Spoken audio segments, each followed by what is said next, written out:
우리는 너날 것 없이 그렇지 않습니까? 산에 가봐도 수많은 많은 사람들이 운동을 하는 모습을 볼 수가 있습니다. 체육관에 가도 어디 가든지 간에 남녀노소 할 것 없이 운동하는 사람들이 참 많다는 생각을 갖게 되어집니다.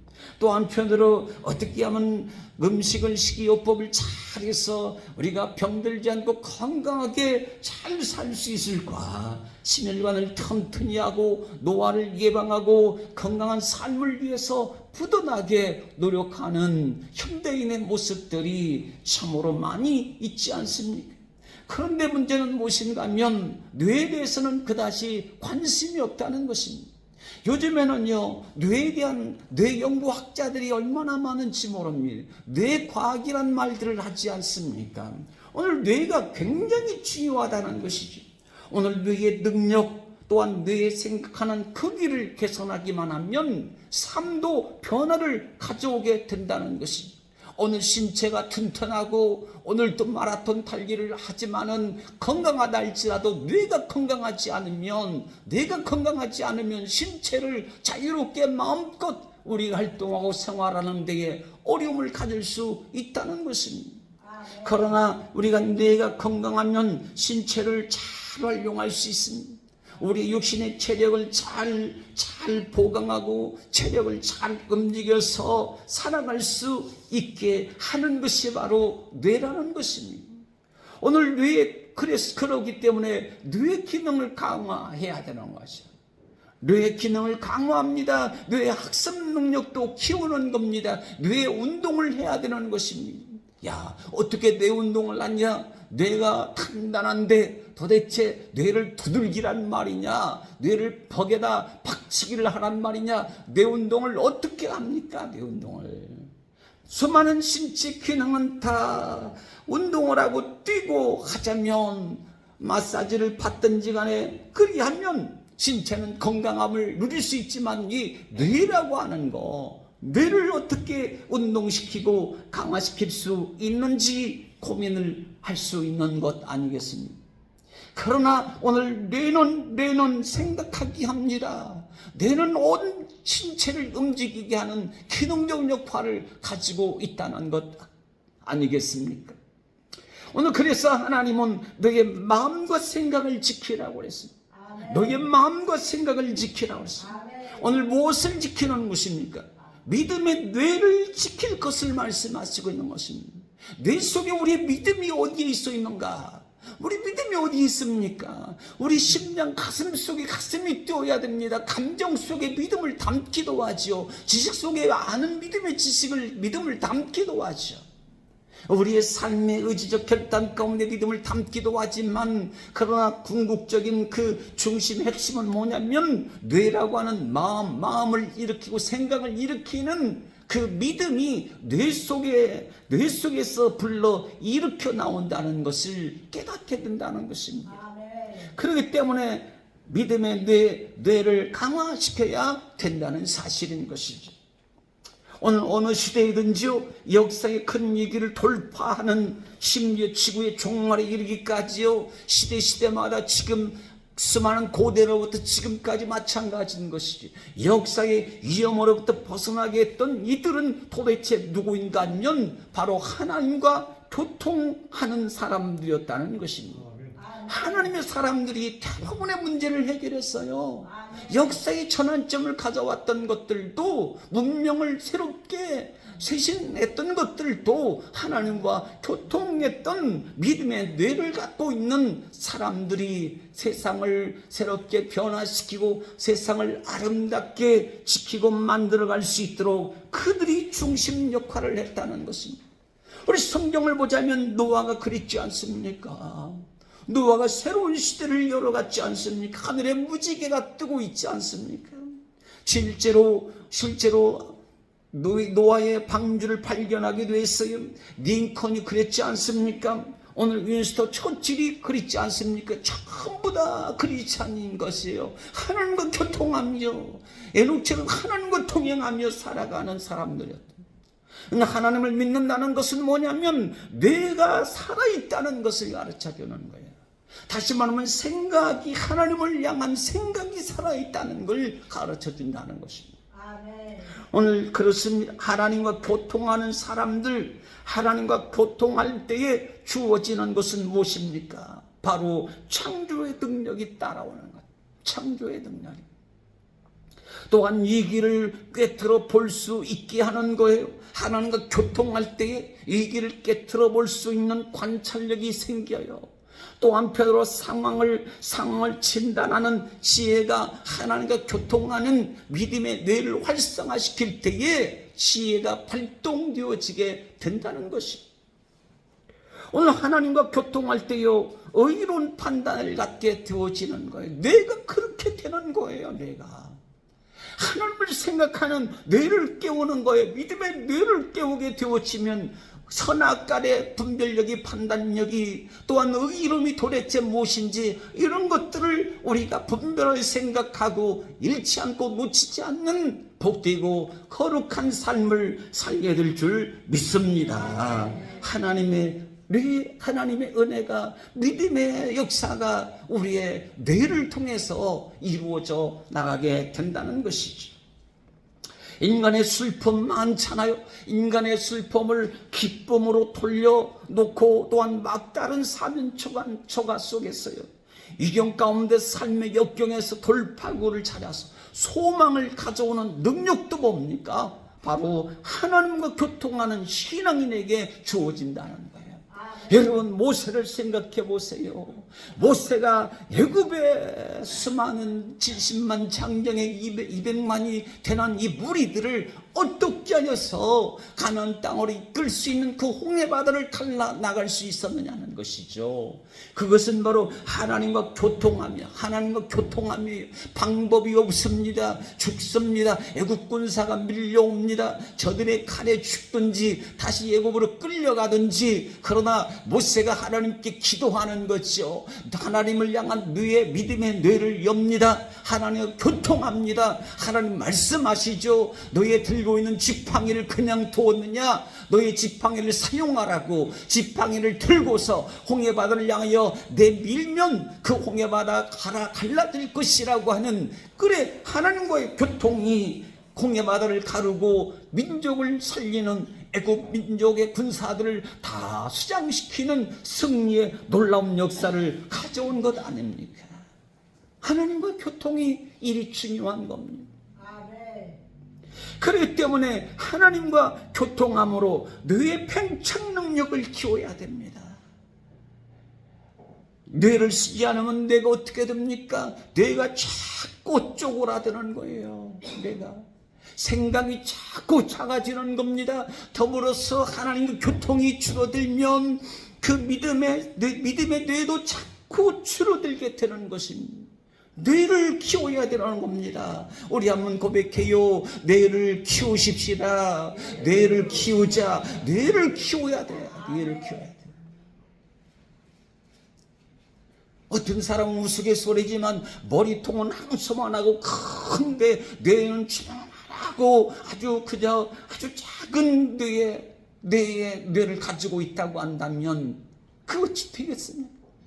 몸은 체구는 말할 수 없이 장수요 큰 체구를 가지고 있지만 그 심장이 그야말로 축함잠 안 하고 조그만하다면 깜짝 놀라고, 무엇을 해도 겁이 나고 두렵고 답답하고 놀랄 일이 얼마나 많이 있겠습니까? 우리는 뇌를 키워야 됩니다. 뇌를 키워야 오늘 삶의 건강과 풍요로움을 누릴 수 있는, 하나님과의 지속적인 소통의 시간을 누릴 수 있는 이러한 은혜의 축복하심이 우리 모두 가운데 따라올 수 있기를 간절히 주의 이름으로 축원드립니다. 뇌의 확장이 필요합니다. 뇌를 확장시켜야 돼. 오늘 우리가 살아도 그런 거 아닙니까? 우리가 잘 아는 이야기지만 코끼리 한 마리 말뚝에 묶여 있습니다. 이 코끼리 어린 코끼리죠. 그래서 주인이 코끼리를 말뚝에 묶어놓고는 풀어주질 않아요. 어린 코끼리입니다. 뽑을 수 없습니다. 묶여 있습니다. 그래 포기하고 마는 거죠. 안 되는구나. 아무리 애를 써봐도 이 말뚝으로부터는 내가 벗어날 수가 있는 게 아니구나. 이것이 곧 내 삶의 공간이고 내 터전이구나. 여기에서 이대로 묶인 채로 살아야 되겠구나. 그렇게 자기 자신을 그렇게 자포자기하고 말지 않겠느냐 하는 것이죠. 그런데 어떻습니까? 코끼리의 몸집이 자꾸 커가는 거 아닙니까? 말뚝을 뽑을 힘과 능력을 갖게 되는 거 아니겠습니까? 어린 새끼 때에는 안 된다는 것을 안 됐지만은, 그러나 어른이 됐습니다. 덩치가 커졌습니다. 힘이 생겼습니다. 그런데도 불구하고 말뚝을 뽑고 자유롭게 또 정글로 들어갈 수 없는 이유는 무엇일까요? 어릴 때의, 새끼 때의 그 기억이 떠오르는 것입니다. 그때도 안 됐다는 것이죠. 쇠말뚝을 나는 뽑을 수 없었다는 것이죠. 묶고 사는 신세였다는 것이죠. 그래서 힘이 커져도 말뚝을 뽑지 못하고 그렇게 코끼리는 쇠말뚝에 묶여 살고 만다는 것입니다. 심리학에서는 이를 가리켜서 학습된 무기력이라고 말을 합니다. 많은 사람들에게 부딪히는 어려움들 가운데요, 늘상 불안하는 사람이 있지 않습니까? 늘 심각하게 살아가는 사람들이 있지 않습니까? 이런 사람은 어떤 사람입니까? 코끼리와 같은 학습된 무기력증에 빠져있기 때문에 그렇다는 거예요. 그것이 몸에 배어있는 거예요. 몸에 배어있는 거예요. 오늘 왜 그런 것입니까? 오늘 믿음의 뇌의 기능을 키우지 못해서 그런 것이에요. 어릴 때부터, 아니 지금부터 마찬가지인 것입니다. 그대로 방치해 두는 것입니다. 활성화시키려고 하질 않습니다. 더더욱 혈류가 흐르게 하고 생각의 용량이 더 커지게 만들고, 그렇게 뇌의 기능을 키우고 믿음의 뇌의 기능을 키워나가야 되는데, 이것은 나의 한계라고 스스로 정해버리고 자포자기하게 되어지면 학습된 무기력 속에서 살 수밖에 없다는 것입니다. 그래 빌립보 4장 8절에 말씀 주십니다. 정말로 형제들아, 무엇에든지 참되며 무엇에든지 경건하며 무엇에든지 옳아야 되겠다, 무엇에든지 정결해야 되겠다, 무엇에든지 사랑할 만하며 또한 칭찬받을 만하며 이것들을 생각하라고 말씀을 주십니다. 아멘. 이것들을 생각하라는, 자주 생각하는 거예요. 자주 생각하는 거예요. 늘 생각하면 오늘 내가 어떻습니까? 내가 더욱더욱 활성화되지 않겠습니까? 오늘 내가 굳지 않게 해야 돼요. 뇌가 굳어버립니다. 뇌에 대한 문제들이, 뇌에 대한 질병들이 얼마나 많이 있습니까? 물론 열심히 살아가지만 그럼에도 불구하고 뇌에 대한 질환도 있을 수 있지만은, 그러나 뇌를 굳지 아니하도록 시를 쓸 수도 있겠죠. 사진을 찍을 수도 있겠죠. 자연을 감상할 수도 있겠죠. 사람들과의 좋은 관계, 대화를 맺어가며 이어갈 수도 있겠죠. 새로운 목표치를 정해볼 수도 있겠죠. 하나님과 기도하며 영성을 쌓는 것입니다. 입의 문을 여는 것입니다. 보는 눈을 새롭게 하는 것입니다. 관찰력을 높이는 것입니다. 그러면 뇌의 기능이 커지는 거예요. 하나님 사랑이 커지는 거예요. 이것들을 생각하라. 참된 것을 생각하고 또 생각하면 참된 것이 커지는 거예요. 의로운 것, 경건한 것을 생각하고 또 생각하면 뇌에서 의롭고 경건한 것들이 배어남고 또 그것이 커지게 된다는 것이죠. 오늘 신앙도 똑같아요. 신앙이 굳지를 않게 해야 돼요. 신앙을 활용하지 않아요. 기도하지 않아요. 찬송하지 않아요. 말씀을 받지 않아요. 말씀을 누리지 않아요. 신앙의 경직된 삶을 살게 되어지면 우리 신앙은 굳어질 수밖에 없습니다. 성령님 오시옵소서.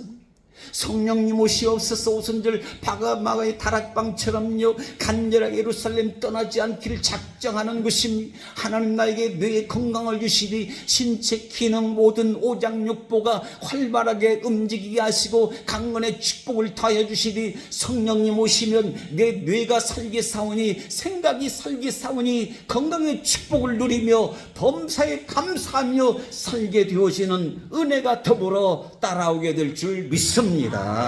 뇌를 병들게 하면 안 돼요.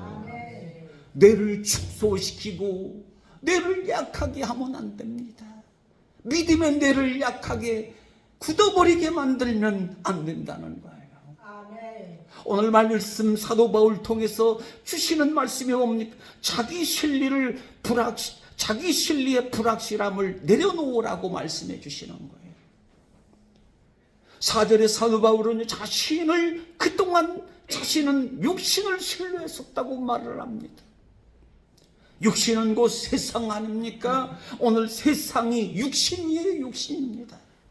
하나님은 사람이 육신이 육체가 되어버렸다고 말을 하지. 이러한 것들은 피조물의 탄식함으로까지 영향을 끼치는 거 아니겠습니까? 빛의 아들들을 기다린다는 것입니다. 탄식하고 있다는 것입니다. 오늘 우리나라의 대통령 탄핵 지나간 일이라고 할 수 있지만 대통령 탄핵에 파면에 이르기까지 국민들의 이 탄식의 소리가 3개월이 넘도록 길거리 텐트를 치고요, 태극기를 들고요, 밤을 새세우며 찬반의 진영을 가르면서 이 강렬하게 외치지 않았습니다. 참으로 가슴 아픈 일이에요. 그 누가 잘했든 못했든지 간에 이 나라의 지도자가 그렇게 탄핵과 파면과 쓰라린 고통을 겪게 되어지니 그것이 마음이 너무 아프더라고요. 너무 괴로운 거예요. 잘한다 못한다를 떠나서요. 뭐가 됐든지 간에 계엄령을 선포했든 뭘 했든지 간에 탄핵받아 파면당하는 이 일이 얼마나 마음이 가슴이 아팠는지요. 알 수가 없어요. 누가 대통령 물론 잘못은 잘못으로 징계를 받을 수 있겠지만 그러나 누가 박수친다고 하는 것은 아주 매국노와 다를 바 없는 나쁜 사람일 수도 있는 거예요. 가슴을 애통해야 하고 아파해야 되는 거 아닙니까? 저는 참 마음에 눈물이 나더라고요. 참 안 됐구나. 될 수 있으면 기가 되든지 복귀되든지 할 수는 있으면 좋겠다 싶지만 그것도 또 석연치 않고 너무 가슴이 아픈 거예요. 오늘 이것은요, 권력의 힘을 신뢰했었던 잘못된 선택이었다는 것입니다. 신뢰입니다. 자기 육신을 신뢰했다는 거예요. 자신에게 맡긴 일을 감당하기에는 벅찬 권력 누수, 국정 운영, 이 누수 현상을 일으켰던 내임덕이라고 말을 쓰지 않습니까?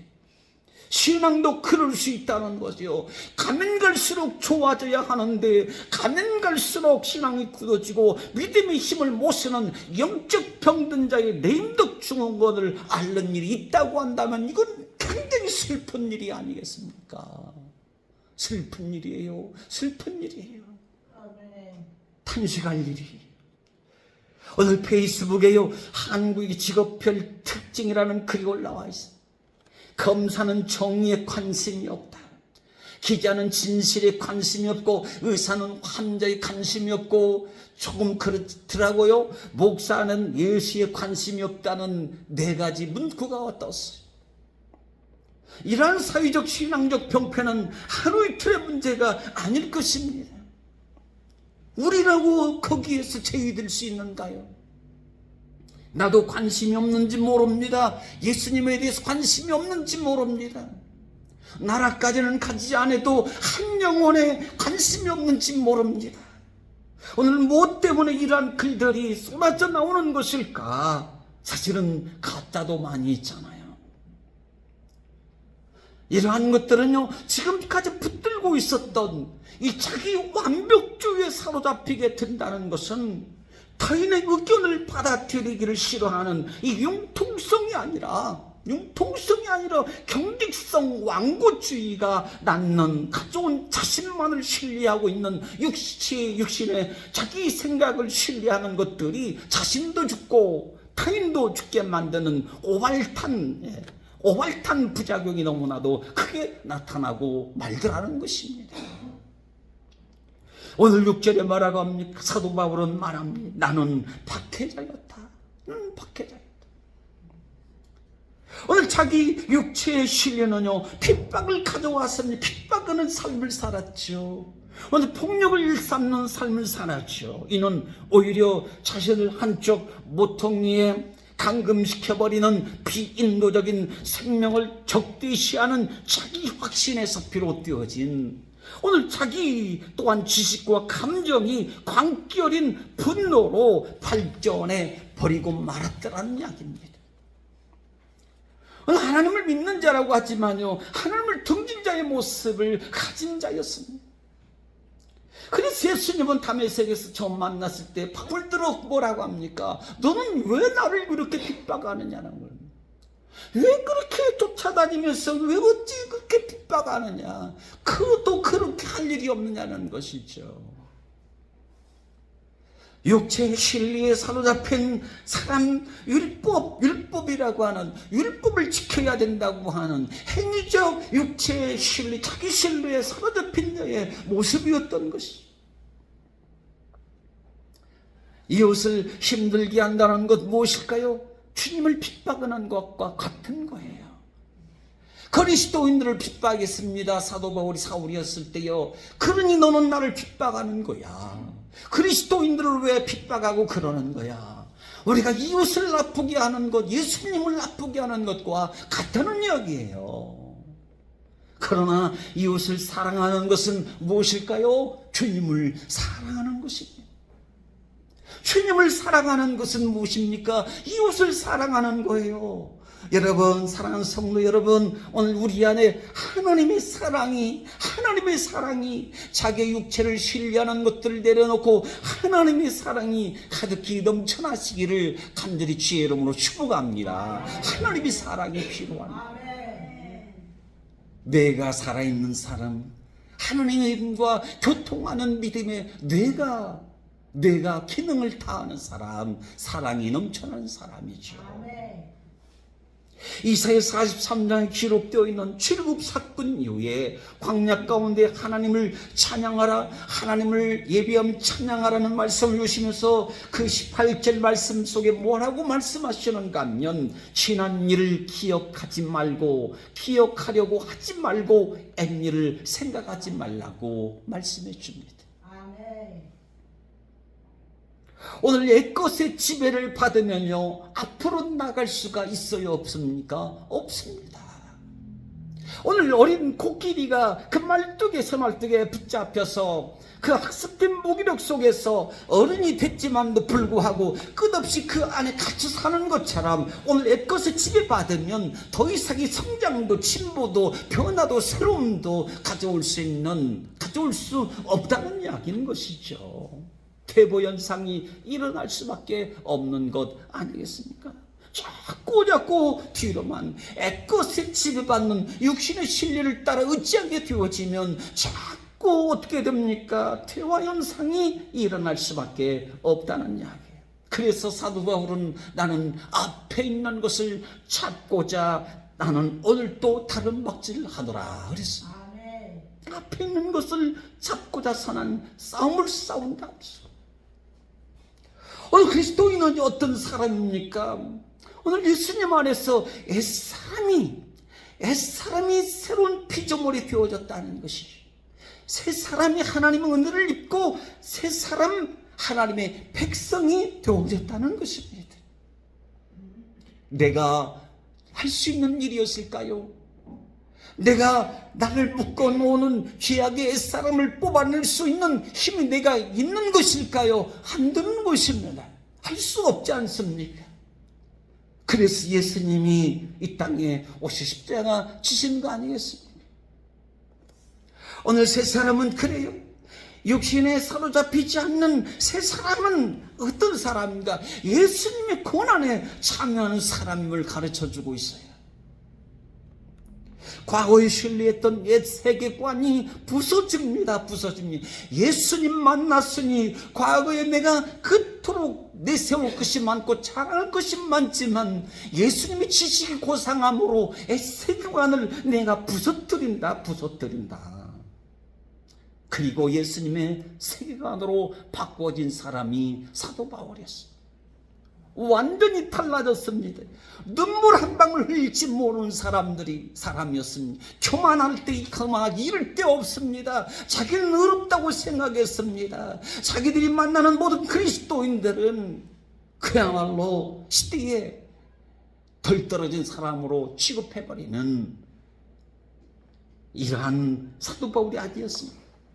그러나 예수님의 세계관으로 애육신을 신뢰했던 것을 다 내려놓고 예수님의 마음을 품는 온유와 겸손의 사람, 눈물을 흘리는 거예요.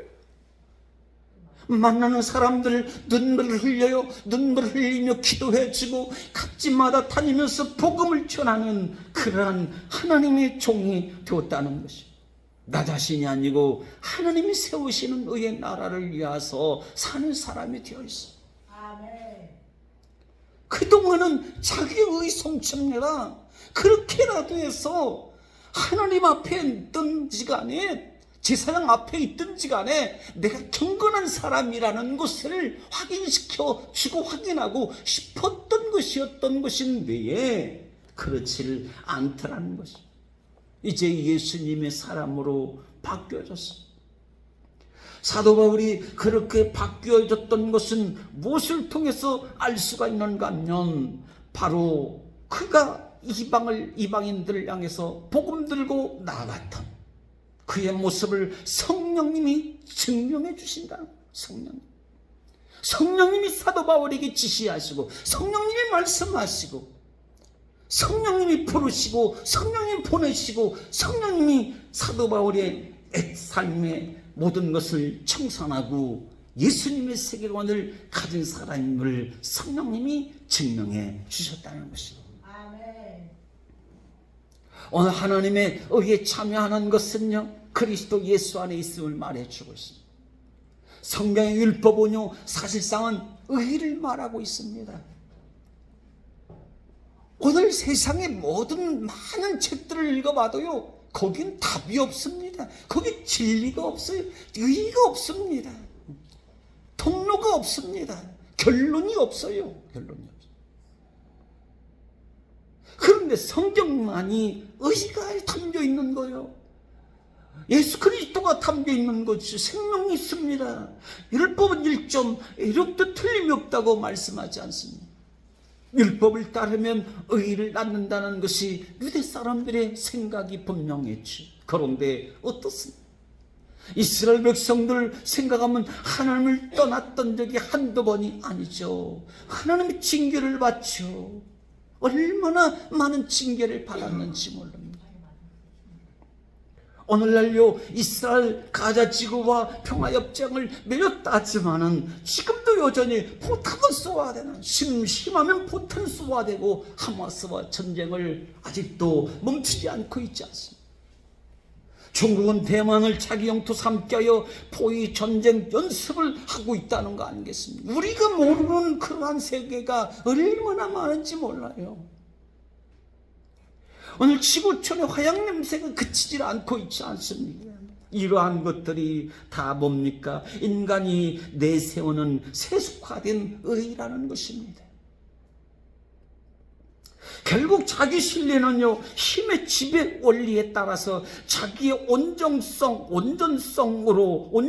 과시함으로 빚어내는 많은 생명을 이 멸망으로 내몰아가는 제2의 히틀러와 같은 행태를 갖게 되고 만다는 것이죠. 오늘 그러면 사도 바울은 뭐라고 합니까? 나는 잃지 않으면 육체를 신뢰했던 것을 놓지 않으면 그리스도를 얻지 못할 것이 구원받을 수 없다. 그러니 다시는 자신의 자기를 신뢰했던 10년 따위는 더 이상 관심이 없다. 이제는 더 이상 얽매이지 않겠다고 단언하고 있는 것이 여러분, 구원은 다시 태어난다는 것을 말해줍니다. 여러분, 예수 믿으면 구원받나요? 그러면 다시 태어나는 거예요. 다시 태어난 거예요. 다시 태어난 사람입니다. 우리는요. 우리 한번 고백합시다. 나는 예수님으로 다시 태어난 사람입니다. 다시 태어난 사람이에요. 다시 태어난 사람. 구원은요, 과거를 잃어버린 데로부터 시작하게 되어 있다는 것입니다. 과거를 놓치지 않으면, 육체를 신뢰하는 것을 내동댕이 쳐버리지 않으면, 버리지 않으면 구원은 아직 시작되지 않은 것과 다를 바 없다는 거예요. 구원은요, 세상에 무슨 자격이 있어야만이 얻는 것이 아님을 가르쳐주고 있어요. 사도 바울은 예수님의 복음 일꾼이 된 이후에요, 그의 자랑이었던 바리새인의 권리를 박탈당했습니다.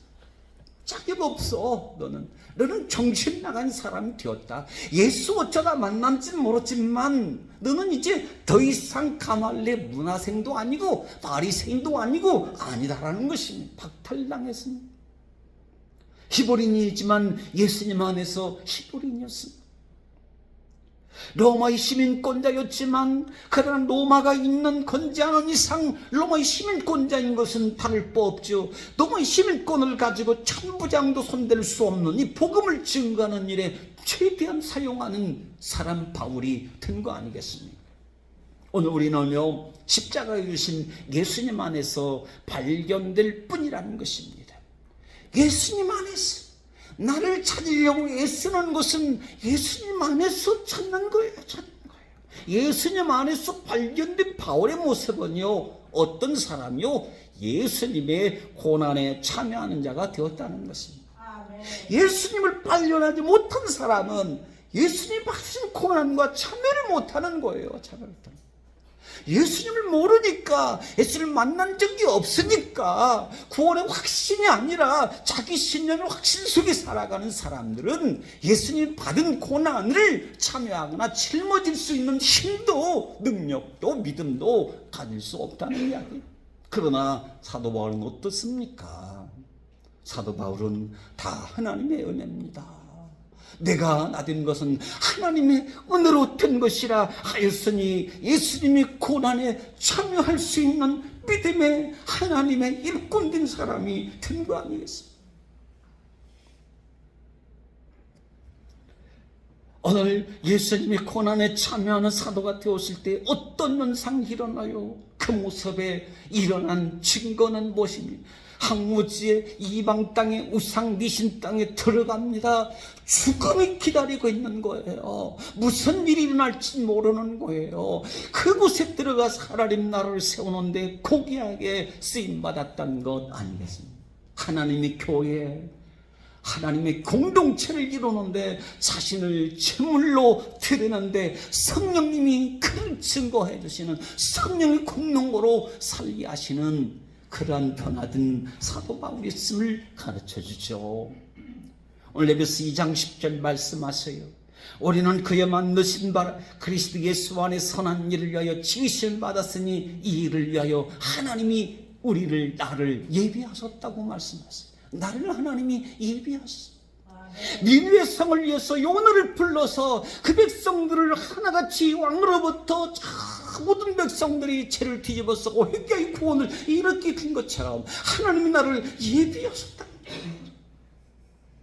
오늘날 내가 받으며 살아가고 있는 고난이라고 하는 것 도대체 무엇이며 무슨 의미를 내포하고 있는 것일까? 내가 받는 고난 도대체 이게 무엇이냐고요? 무엇을 위하여 고난받으며 살아야 하는 것인가 질문하게 되지 않습니다. 바로 고난이 있다는 것은 축복이 있다는 거예요. 아멘. 예수님 믿는다는 거예요. 아멘. 예수님 믿고 있구나. 오늘 예수님은 자신의 생명까지 내어주심으로 우리를 죄악에서 건져주셨지 않습니까? 고난받으심으로 우리를 건져주셨습니다. 자기를 내어주셨습니다. 예수님의 내어주시면요, 우리로 하여금 죄와 사망을 이기게 하시는 믿음을 주신 거예요. 믿음을 주신 거예요. 그리스도로 말미암아 믿음을 주셨다. 니콜라스 베르자이 F라는 사람은 그런 말을 합니다. 굶주린 사람들을 생각지 않고 혼자 음식을 먹을 때 그것은 바로 썩어질 물질이 되지만 내가 가지고 있는 음식을 굶주린 사람과 나눠 먹을 때에 그 음식은 영적인 것이 된다고 말을 했어요. 사도 바울의 고백이 무엇입니까? 자기 자신을 관대로 부어드립니다. 하나님 나를 송두리째 남김없이 하나님 앞에 오염처럼 생각하며 주님께 부어드립니다. 하나님 나라를 위하여 이방 선교를 위해서 평생을 살았지 않습니까? 오늘 사도 바울은 주님께 붙잡힌 바 된 그것을 잡게 하여 여전히 앞을 향하여 뜀박질한다 그럽니다. 앞을 향하여 가는 거예요. 그리스도는요, 쟁기를 잡은 사람이 되돌아보는 법이 없는 것처럼요, 그리스도인은요, 예수님께 붙잡힌 바 된 그것을 향해서 계속해서 앞을 향해서 나가는 거예요. 그 붙잡힌 바 된 그것이 무엇이냐고요? 무엇이 사도 바울을 붙잡았느냐고요? 예수님의 음성이 말씀이 붙잡았겠죠. 그런데 성경은 그리스도로 말미암은 믿음이 그를 붙잡았다. 계속 믿음을 붙잡고 가는 거예요. 아멘. 믿음을 놓질 않아요. 믿음을 놓치질 않아요. 계속 뭘 붙잡고 간다고요? 예수님을 향한 믿음을 붙잡고 끊임없이 쉼없이 넘어지지만 또다시 예수님 비아돌로사 또 넘어지고 우리의 죄의 짐을 지시고 골고다 언덕에 오르기까지 14번을 넘어지고 피와 땀을 흘리시며 고난 속에 고난을 짊어지시고 자신을 하나님 앞에 내어드리고 또 우리를 위해서 끊임없이 주님께서 그 골고다에 올라가 십자가에 지셨지 않습니까? 사도 바울을 그 예수님을 만난 거죠. 만났어. 믿음을 갖고 가는 거예요.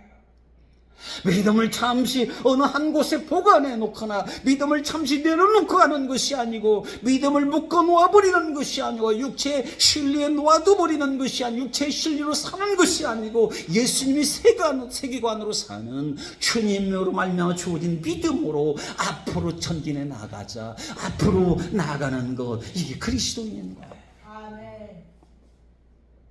그렇게 되는 믿음을 붙잡게 된 사람, 그 사람은 자신의 신리를 벗어내버리는 사람. 전적으로 자신의 모든 것을 하나님께 드릴 때에 하나님께 모든 것을 얻는 믿음의 사람, 하나님께 드림으로 하나님께 모든 하나님이 좋은 것을 얻는 사람, 고난을 짊어지고도 남는 천국 백성으로 살게 된다는 것입니다. 오늘 우리는 교회 공동체 아래 예수님께 붙잡힌 바 된 그 믿음이 내 가슴에 뛰게 해야 돼. 믿음, 내 육신의 심장이 뛰는 게 아니고요, 믿음의 심장이 뛰게 하는 거예요. 우리의 뇌가, 믿음의 뇌가 움직이게 만들어야 되는 거야. 오늘 뛰고 또 뛰어 예수님의 이름으로 일어나 걸어라. 기뻐 뛰며 하나님 성전 올라가 예배하는 그러한 강건케 된 사람처럼 오늘 믿음을 가슴에 품고 멈출 수 없는 오늘 오다 보니 마라톤을 하는데 죽자 살자 뛰고 땀을 닦으며 뛰고 힘드니까